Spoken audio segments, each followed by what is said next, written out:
If you're at all into trading card games, then you've probably heard of Magic the Gathering. While being the butt of so many jokes and stereotypes, Hey, do you sell Magic cards? Magic remains one of the world's biggest trading card games. And it's no coincidence, as the game's depth and breadth is truly astonishing, as are its diehard fans, who have a true love for the game. Being a card game that has been around since the early 90s, you'd think Magic would have a strong computer game equivalent by now.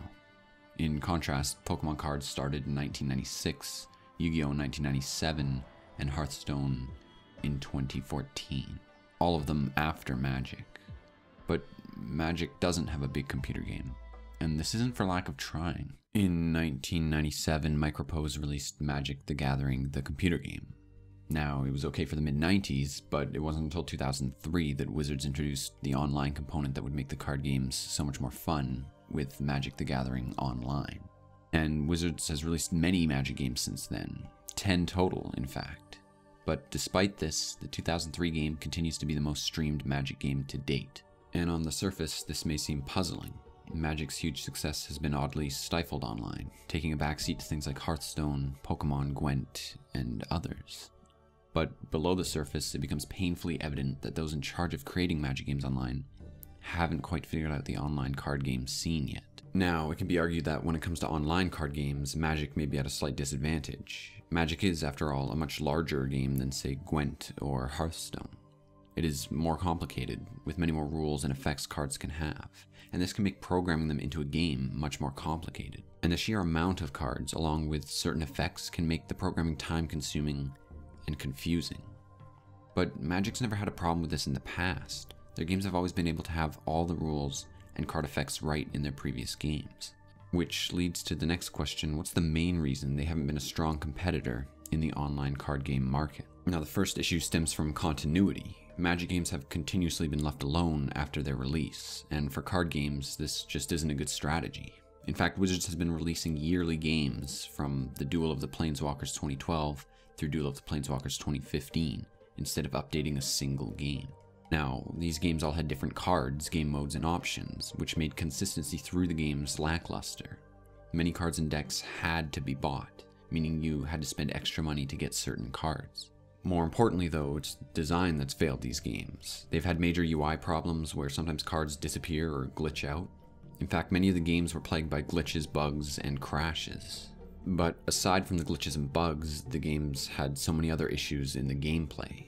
Now, many of the decks were unbalanced, a lot of the card effects would have weird things that would sometimes not happen, and in multiplayer sessions, sometimes the games would freeze or skip, making players unable to play certain cards at certain times, which can even cost players the game. But by far the biggest and most glaring flaw that persists through every Magic game so far has been the pace.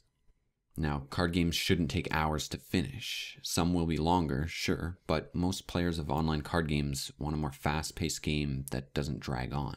They want to be able to play multiple games and fight more interesting decks. Now, the Magic games have failed to make this happen, and it's not only because Magic is an overall slower game, which it is, but it's the design. In most of the games, all the card effects occur, and the players are forced to wait for them to resolve. Even if a player doesn't have enough mana for certain things, or a card cannot target anything, they still sometimes have to choose targets or wait while the game just takes longer to finish effects and triggers. This can drag games that would take a short amount of time out to be very long matches. Now compare this to Hearthstone or the Pokemon trading card game online. They are very fast-paced, games don't take long, and effects that can't be triggered don't have to resolve, they just never happen. Even Magic Duels, Magic's most recent online game, falls victim to this at times. This dichotomy is what makes these games feel so incomplete compared to their competitors. So what can Magic do to fix this? Well, for card games, a lot of it comes down to polish. These games play well, feel smooth, and are easy to understand. Magic games just don't feel polished. Some don't even feel finished. They need to do something that stops all the weird effects from triggering all the time, and to find ways to speed up the game.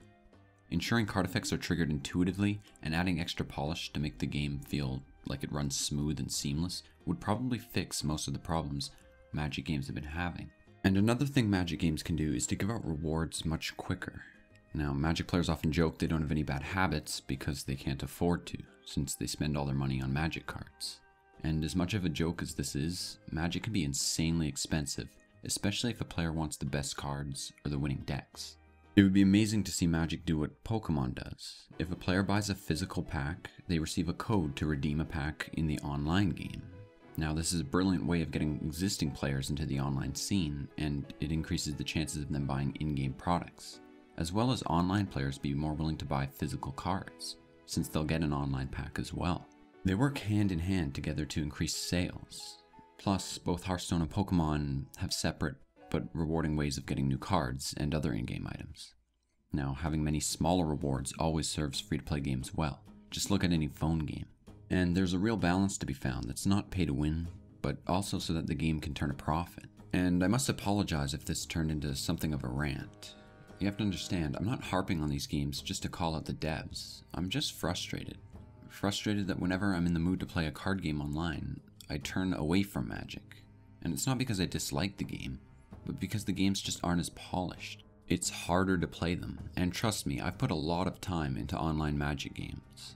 And I wouldn't even be making this video if I didn't want a crisp, intuitive, fast-paced, and fun Magic game. But maybe there's still hope. Chris Clay, the lead designer of the newest Magic Online game Arena, has said they're building an entire engine specifically for Magic, and that they're working to make the gameplay much faster and far less awkward. And I sincerely hope they succeed.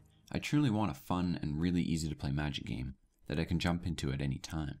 And maybe I'm just being naive, but hey, we can all hope, right?